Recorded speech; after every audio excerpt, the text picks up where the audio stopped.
Bismillahirrahmanirrahim.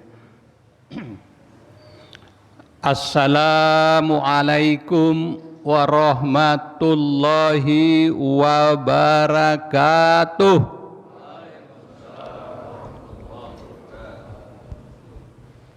Masih semangat ya Pak? Semangat ya. Alhamdulillahilladzi nazzalal kitabi bil haqq yahdi lilladzi hiya aqwam wa yubasyirul mu'minina alladzina ya'maluna sholihat. Asyhadu an la ilaha illallah wahdahu la syarikalah wa asyhadu anna muhammadan abduhu wa rasuluh la nabiyya ba'da. Allahumma sholli wa sallim wa barik ala sayyidina Muhammadin wa ala alihi wa ashabihi wa man tabi'ahu bi ihsanin ila yaumiddin. Amma ba'du.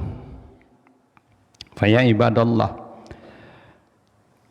Bapak-bapak, ada ibu-ibu enggak ya? Ibu-ibu yang saya hormati, jemaah Masjid Al-Ittihad yang hadir pada kesempatan ini, semoga kita dirahmati oleh Allah Subhanahu wa Ta'ala. Kita bersyukur kepada Allah karena atas nikmat, taufik, hidayah dan hinayahnya pada hari ini, Sabtu, hari ke-24 ya, Ramadan, insya Allah, Allah memberikan kesehatan kepada kita sehingga kita dapat melaksanakan puasa ini sebulan penuh nanti. Amin ya rabbal alamin. Selawat beriring salam semoga tercurah kepada junjungan kita Nabi besar Muhammad sallallahu alaihi wasallam. Bapak, Ibu jamaah rahimakumullah. Sebenarnya hari ini jadwalnya Bapak gontam ya. Tapi akhirnya datang diserahkan ke saya. Alhamdulillah. Memang di Masjid Al-Ittihad ini kelebihannya itu Pak, Ibu jemaah. Ketika jadwal ceramah sudah datang, siapapun bisa naik mimbar. Ya, itu kelebihan dari Masjid Al-Ittihad sekarang ini. Pengkaderannya cukup bagus. Baik, Bapak Ibu jemaah rahimakumullah.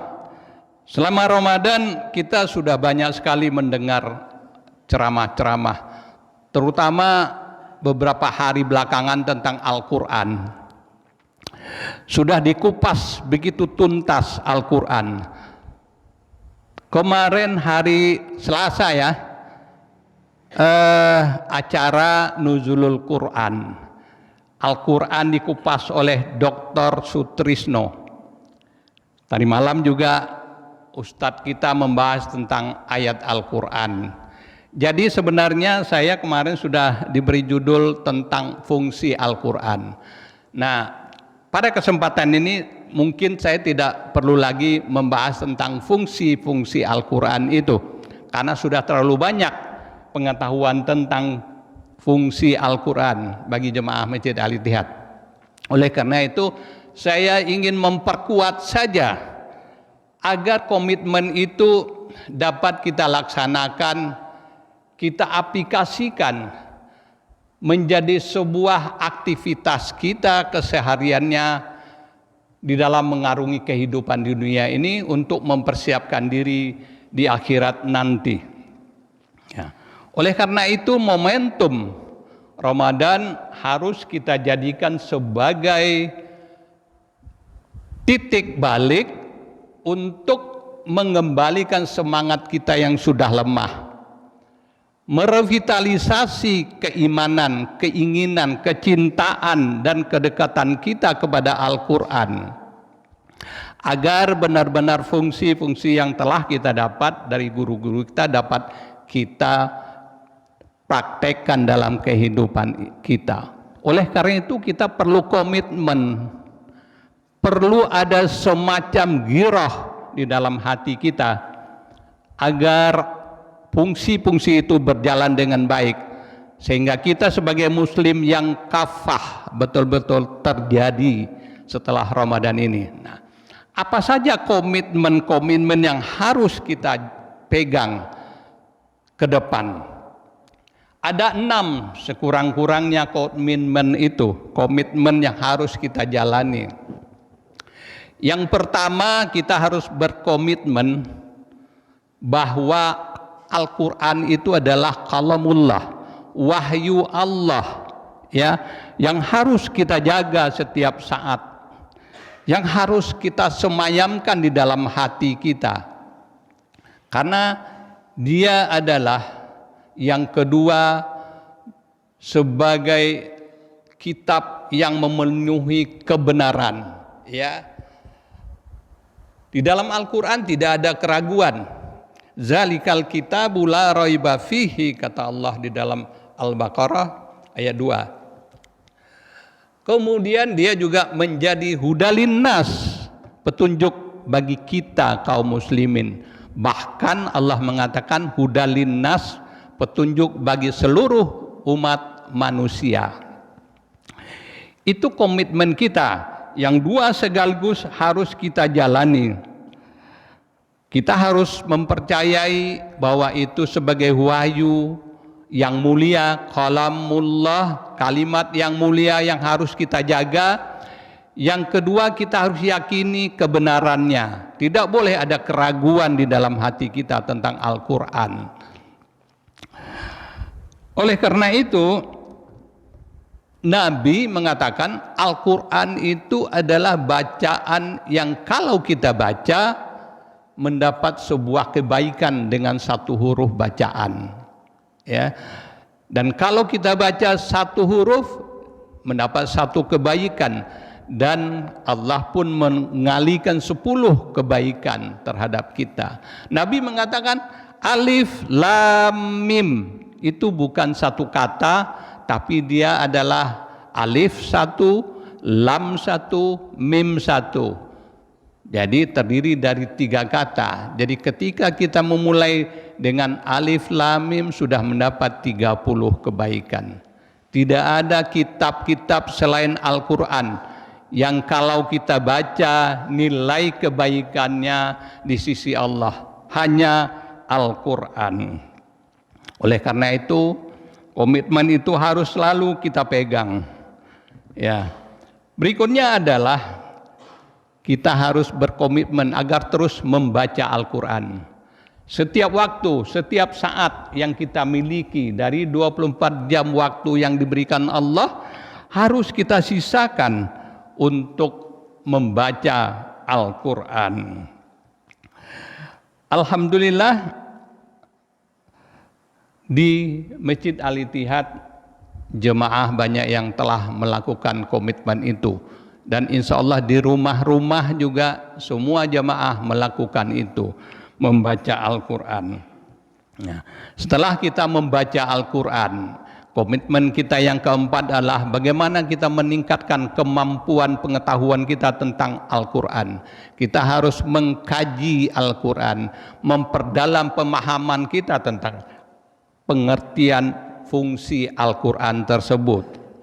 Ya, di sini kalau kita ingin memperdalam secara awal, kita membaca terjemahan Al-Quran. Oleh karena itu kepada kaum muslimin hendaknya harus memiliki Al-Quran yang punya terjemahan, sehingga kita bisa mengerti tentang apa setiap ayat yang kita baca, tafsirnya, ya. Nah, di dalam Al-Quran tafsirnya itu memang ada kata-kata yang kadang-kadang tidak bisa diterjemahkan di dalam Quran terjemahan. Ya, banyak terjemahan sebenarnya ya. Tapi harus kita perdalam lagi dengan tafsir. Nah, buku-buku tafsir banyak juga yang kalau kita pingin beli ya. Ada tafsir yang sekarang kita pelajari di masjid ini, tafsir Al-Munir yang disampaikan oleh guru kita Kiai Haji Fikri Amin. Ada juga tafsir lain seperti Al-Misbah yang dibuat oleh Profesor Quraisy Shihab. Kemudian ada lagi seorang ulama besar Indonesia, pribumi asli, Dr. Buya Hamka, ya, membuat tafsir yang bernama Tafsir Al-Azhar, ya. Nah, kalau saya pribadi memang lebih senang membaca Tafsir Al-Azhar karena bahasanya itu lebih mengena di hati kita, ya. Bahasanya sangat baik, sangat sastra gitu, puitis kadang-kadang. Dalil-dalilnya juga bisa mudah dipahami. Nah, di Masjid Al-Ittihad ada dilakukan semacam kegiatan tadarus.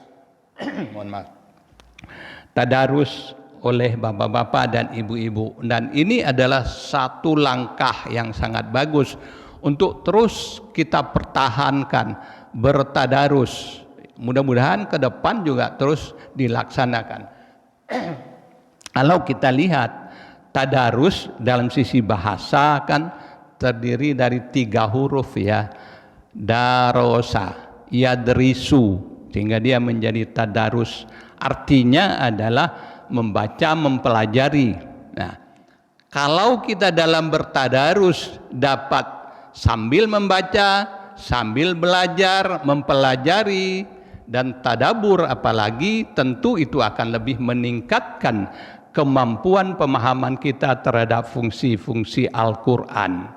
Saya masih ingat 20 tahun yang lalu kita di masjid ini, mungkin Pak Rashid masih ingat, Pak Ivan masih ingat ya, yang lama-lama yang jadi pengurus 20 tahun yang lalu ingat, kita di sini dulu bertadarus berkeliling melingkar 3-6 orang. Pak Asari juga kalau nggak salah juga masih ingat ya, Pak Tirto yang saya masih ingat. Kita 6 orang, 10 orang paling banyak baca Al-Quran bergiliran, lalu ada yang menyalahkan kalau itu salah, ada yang membetulkan kalau itu salah. Sehingga apa? Nilai bacaan kita akan menjadi lebih tinggi di sisi Allah Subhanahu wa Ta'ala. Mudah-mudahan ke depan panitia dapat melaksanakan hal semacam itu kembali, insya Allah. Itulah komitmen kita yang keempat, memperdalam makna Al-Quran. Yang kelima, apa komitmen kita terhadap Al-Quran? Adalah mengamalkannya, mengamalkan segala apa yang ada di dalam Al-Quran. Kita dapat simpulkan perintah Allah itu melaksanakan segala yang diperintahkannya, meninggalkan segala yang dilarang. Kita tidak boleh melaksanakan amal-amal ibadah yang tidak diperintahkan oleh Allah, khususnya ibadah mahdoh. Allah mengatakan, wa ma umiru illa liya'budullaha mukhlishina lahuddin. Ya, Allah tidak memerintahkan beribadah kecuali apa yang diperintahkan oleh Allah dan laksanakan dengan penuh keikhlasan. Itulah sebenarnya kita menegakkan agama. Ya, kecuali ibadah-ibadah lain ya. Jadi boleh kita kerjakan selama tidak ada larangan. Itulah komitmen kita yang kelima terhadap Al-Quran. Meninggalkan segala yang diperintah, melaksanakan segala yang diperintahnya, meninggalkan segala yang dilarang. Kemudian yang keenam, nah ini yang paling penting.